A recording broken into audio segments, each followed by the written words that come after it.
Vous le voyez, le niqab, la burqa, mais aussi le masque et la cagoule sont désormais proscrits dans de nombreux lieux publics au Québec. Et il aura fallu plusieurs années de débat pour que la loi soit finalement adoptée. Oui, et le cas de figure qu'on donne le plus souvent, c'est celui de la femme voilée qui monte dans un autobus.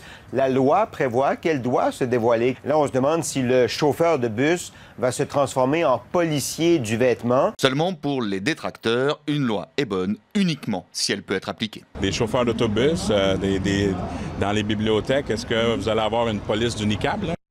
Et puis Bercy a fait ses comptes. L'État va devoir reverser 10 milliards aux grandes entreprises. Oups, voilà ce que l'on appelle un véritable cadeau empoisonné. En cause, l'invalidité par le Conseil constitutionnel de la taxe de 3% sur les dividendes, mise en place par François Hollande en 2012. Et l'actuel gouvernement tire à boulet rouge. L'amateurisme juridique a conduit à faire le plus grand cadeau fiscal qu'on ait jamais fait aux grandes entreprises de ce pays. La gauche, elle, assume. De dire maintenant amateurisme, il y a des choix politiques qui sont faits avec quelquefois des risques juridiques.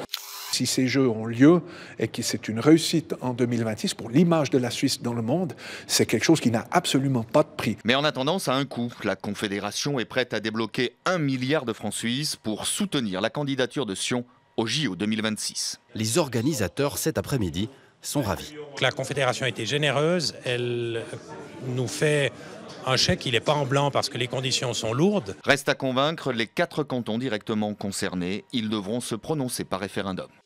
Carnet de dessin en main, Arnaud Herman réalise un rêve d'enfant.